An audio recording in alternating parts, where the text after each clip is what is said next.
The Guardian of the Border. Opening. The night was dark and heavy with silence. On the frozen mountains, icy winds howled like sharp knives. Snow covered the peaks, and the silence felt endless. But there, standing firm on a snowy ridge, was a soldier, David Miller. Wearing his army uniform, rifle strapped to his shoulder, he guarded the border. His eyes refused to blink, his mind stayed sharp. For David knew, even one moment of carelessness could open the gates for the enemy. On the border, a soldier does not only guard himself, he guards his nation. David had been posted at this isolated mountain outpost for months. It was the most dangerous line of defense, just a few miles from enemy territory. On one side, enemy snipers waited for their chance. On the other side, the mountain storms and avalanches threatened his life daily. Both were equally deadly, but David carried in his blood the spirit of service and sacrifice. Since childhood, he had dreamed of wearing the uniform. His father, a retired soldier, once told him, "Son, for a soldier, the homeland always comes first. Your own life and comfort come last." Those words echoed in David's heart every single night. The enemy appears. One freezing night, when heavy snow was falling, the radio crackled with a warning. Enemy movement detected. They're trying to cross the snowy pass. Stay alert. David quickly grabbed his binoculars.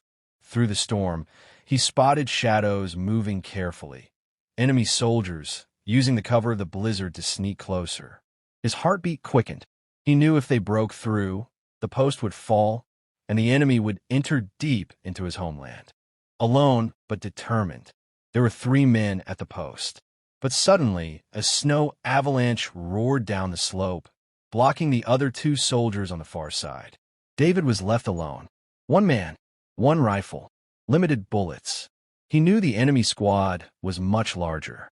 Fear tried to whisper in his heart, but another voice rose louder inside.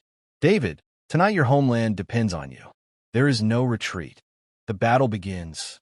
Taking cover behind a rock, David aimed carefully. When the enemy reached closer, he fired the first shot. The bullet shattered the silence of the night. Echoes rolled through the mountains. The enemy froze in shock. Someone was guarding the border. Quickly they spread out, trying to surround him. But David was sharp. He moved position after every shot, using the snow and rocks as cover. He brushed away his footprints to confuse them, firing from different angles to make them believe more soldiers were hidden nearby. The mountain turned into a battlefield of fire and shadows. Hours passed. His ammunition was nearly gone. The enemy pressed forward with greater force. A bullet tore into his shoulder, and warm blood stained the snow. David gasped but did not fall. With trembling hands, he loaded his last magazine. Every shot he fired carried the weight of his nation's safety. The enemy was now just steps away. David knew this was his final stand. Bleeding, exhausted, but unbroken, he dragged himself to the front gate of the post. He lifted his eyes to the dark sky and whispered softly, "God, accept my sacrifice for my homeland." Then, pulling the pin from his last grenade, he charged straight at the advancing squad. A thunderous explosion lit up the snowy night.